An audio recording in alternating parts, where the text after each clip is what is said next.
Ah là là là là là là là là. Oh. Qu'est-ce que c'était bon de regarder ce truc-là. Je me mets encore me le retaper même d'ailleurs. C'est vraiment, vraiment, vraiment un putain de film que j'ai regardé là. Vraiment un putain de film. Ouh. Comme j'ai décidé qu'en cette année 2025, je vais faire un peu un effort de regarder tout ce qui est un peu contemporain. J'avais commencé à faire mon divorce un peu du contemporain. Il y a ce film Rebel Ridge un peu qui faisait le buzz un peu depuis ces derniers mois et que j'avais pas pris le temps de le regarder parce que quand il y a quelqu'un qui fait le buzz, ça me... Moi, je n'aime pas se regarder directement quand ça fait le buzz. Vous savez, j'aime pas faire comme tout le monde. J'aime pas faire comme tout le monde. C'est un peu ma qualité et mon défaut. Et j'ai attendu 6 mois, 7 mois avant de le regarder sans être biaisé par un avis que je voudrais peut-être contraire par rapport à la masse ou quelque chose comme ça. Donc, je me suis dit, ok, attends, tu vois un peu, attends 6-7 mois et le regarder. Je l'ai regardé il y a quelques jours là, puisque c'était ma première façon de voir Aaron Pierre. Je ne l'avais jamais vu dans un rôle, je l'avais jamais vu dans le truc. Apparemment, il avait joué déjà dans un de ses premiers films, je pense que c'est son premier film, c'était le film Old de M. Night Shyamalan où il apparaissait là. J'ai pas vu ce film de M. Night Shyamalan encore. Je vous avouerai même, Shyamalan a sorti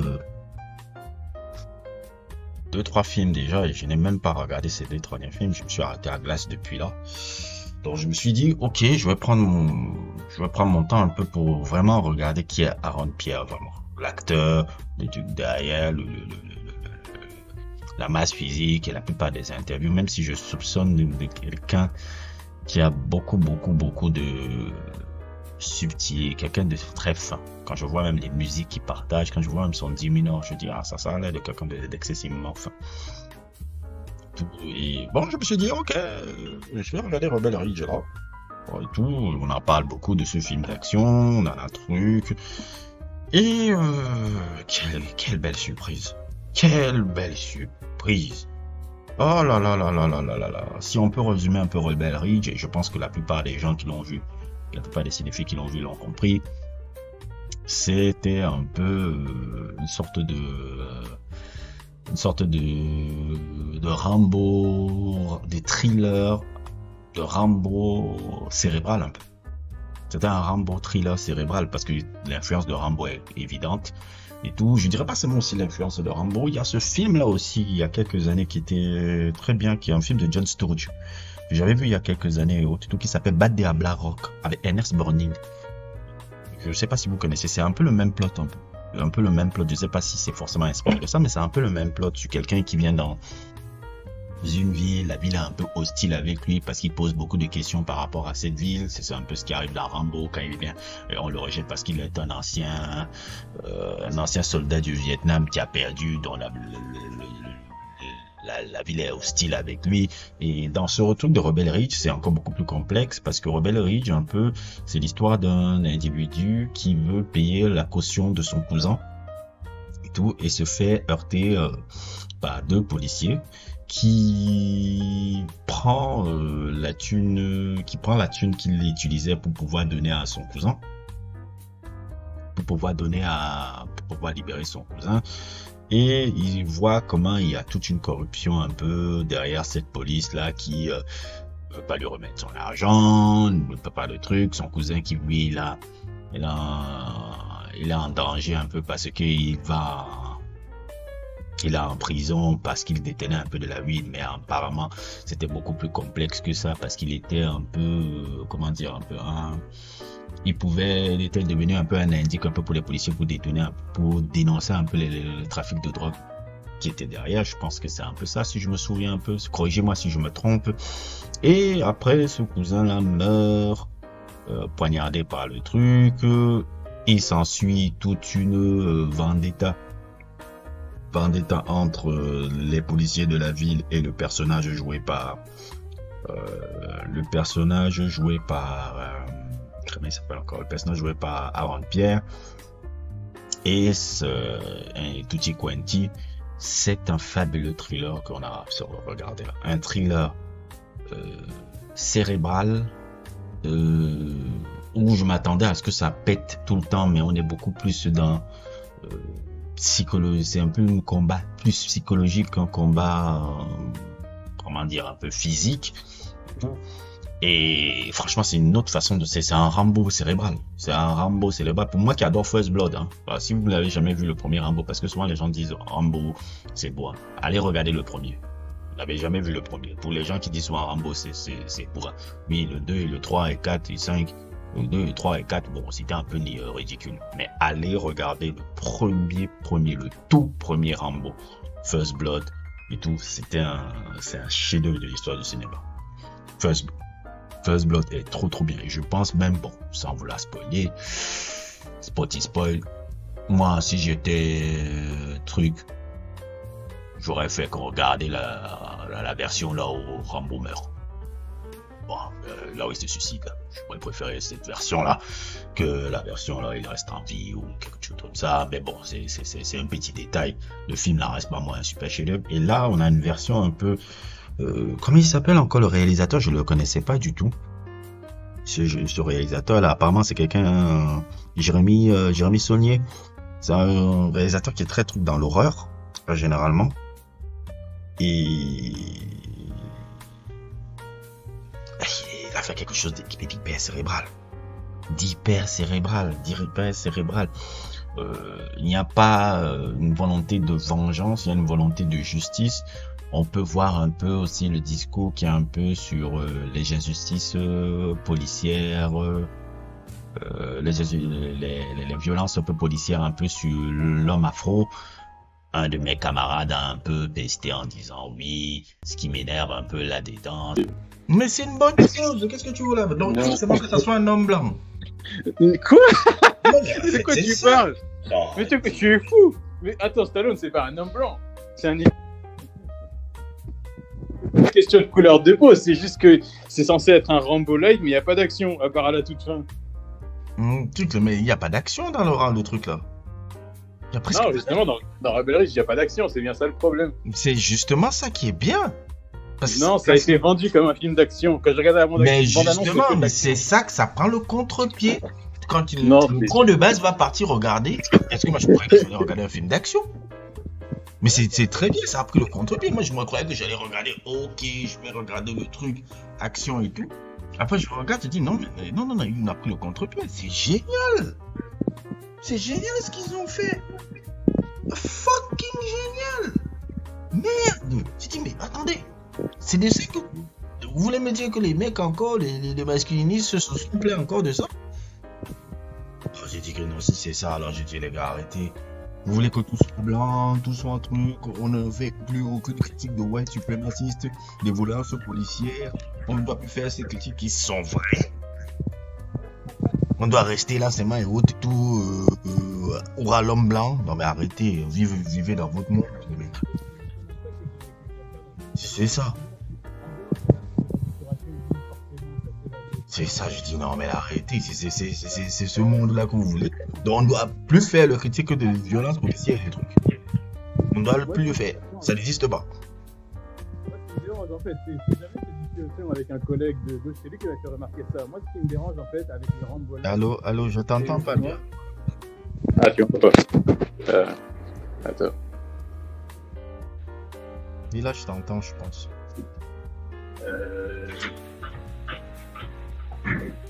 Ouais, allô, là tu m'entends?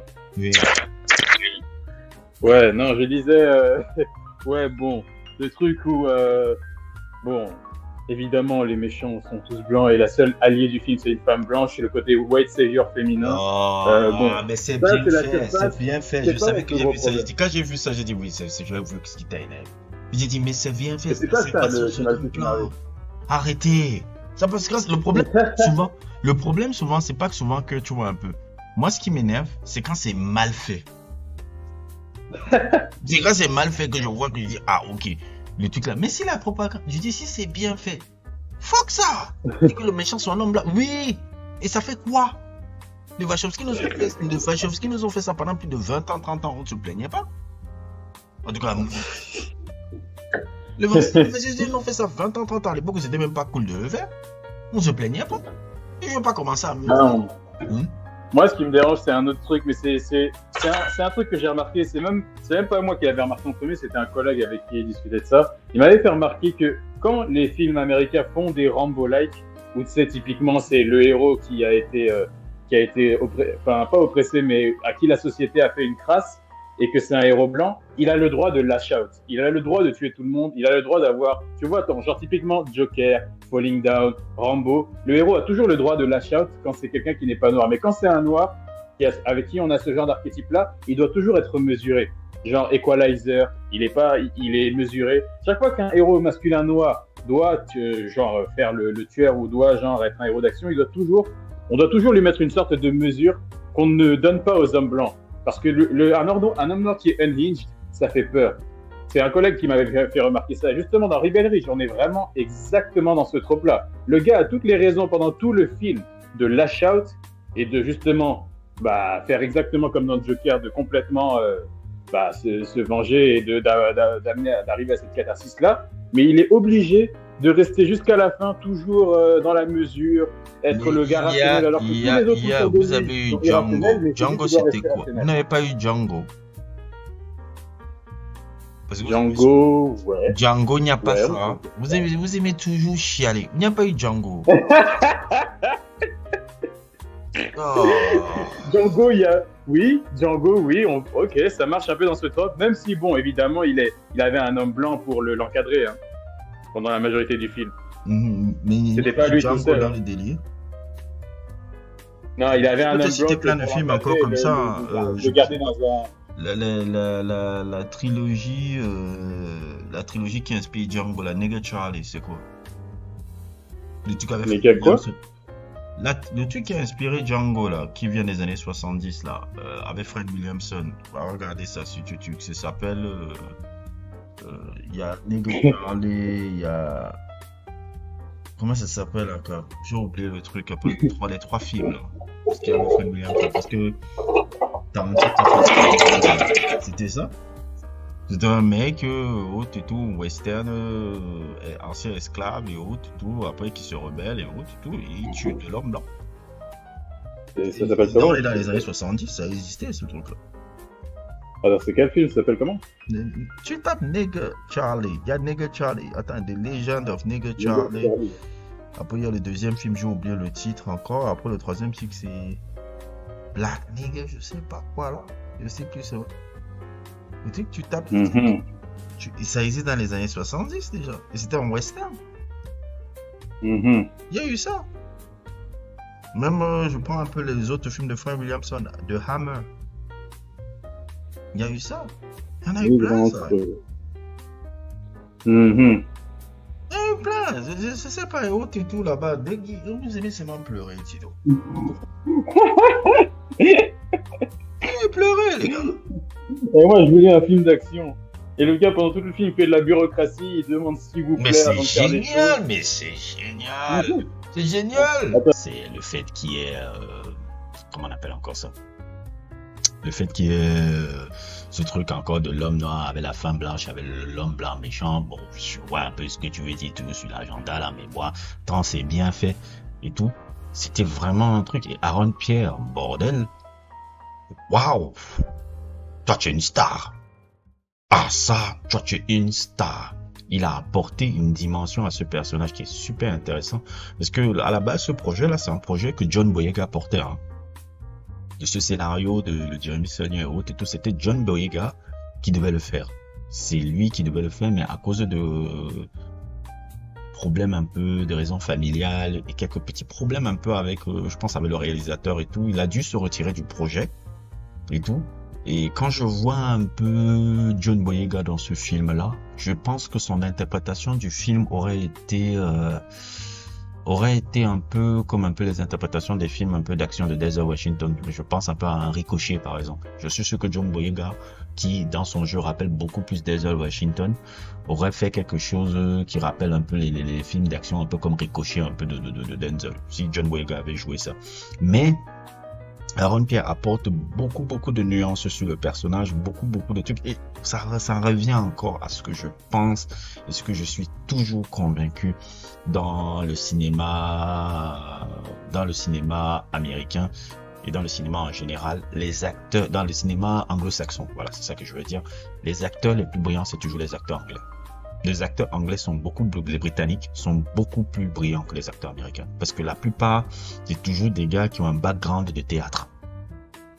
Comme ils ont un background de théâtre, ils ont toujours quelque chose qui est plus intéressant dans le jeu. Et le jeu d'acteur d'Aaron Pierre est fabuleux. Il a apporté beaucoup de nuances dans le personnage. On ne voit pas juste un physique, on ne voit pas juste une masse truc. On voit beaucoup, un personnage qui renvoie énormément d'intellect, un personnage qui renvoie beaucoup de nuances dans ses émotions. Il y a beaucoup de nuances dans les émotions. Le personnage n'explose pas dans les émotions. Il y a beaucoup de compositions et les scènes d'action sont fabuleuses. Il porte l'écran, il porte ce film. Le charisme du gars est absurde. Moi, à la fin du film, moi, j'étais seulement en train d'applaudir. Je dis, mais this is a star. This is a fucking star. Ah non, je suis bien impatient de voir un peu le reste de ta carrière. Je vais essayer un peu de regarder un peu les autres films dont il a joué.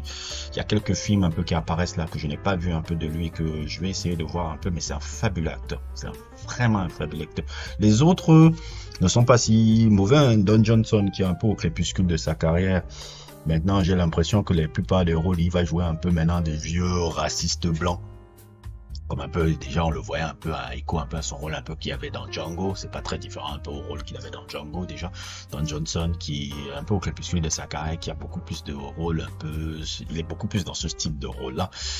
Le scénario est magnifique. La réalisation est impeccable et on a affaire à un futur culte classique. C'est vraiment un futur culte classique moderne de trucs. Et c'est une production Netflix.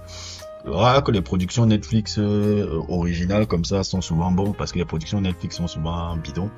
Et ça aurait vraiment mérité une sortie cinéma un peu, une sortie cinéma plus large et tout. Et on se demande s'il y aura une franchise sur ça. Bon, ok, on peut raconter encore de l'histoire par rapport à ça, mais ce qui a fait un peu le défaut de Rambo, c'est de caricaturer le personnage qui avait été créé. Bon, Rambo, c'est pas créé dans le cinéma, c'est l'adaptation d'un livre. Tout, et c'était un peu ça qui avait tué Rambo. Les suites de Rambo 1, 2, 3, 4, avant je crois que c'était Rambo quoi, quel était le dernier Rambo là? Rambo de Last Blood, je pense, c'était ça. Je sais plus comment s'appelait le Rambo de 2008 là, qui était très bien là. Et c'était très bien avant que le Rambo là devienne. Après, vous savez, les suites étaient compliquées. C'est parti un peu à une sorte de mauvais gimmick et tout, ce qui a perdu le charme du premier. Je veux pas que Rebel Ridge tombe un peu si on doit faire des suites de Rebel Ridge, on doit pas tomber un peu dans ce même écueil un peu qu'il y avait eu avec Rambo. On doit pas tomber dans ce même écueil parce qu'on a affaire à une œuvre de thriller très intelligente et tout. Et qui est très cérébrale. Très cérébrale. En tout cas, si vous ne l'avez pas vu, je pense que certains d'entre vous l'ont déjà vu. Si vous ne l'avez plus, allez le regarder. C'est un putain de film. C'est un film que je vous recommande excessivement. C'est XXL. Et Aaron Pierre, franchement, je vois un peu le buzz que tu fais un peu autour de toi, mais comme je dis toujours, je vais plus loin. L'acteur que tu es là m'intéresse. Tu as l'air d'un très grand acteur, et quand je vois sa filmographie, comme j'ai pu voir un peu la plupart des interviews qu'il a fait là, je me rends compte qu'il choisit parfaitement les projets qu'il veut faire. Il ne choisit pas les projets comme ça là et tout. Il regarde, comme il dit, je pense que c'est comme dans cette interview aussi.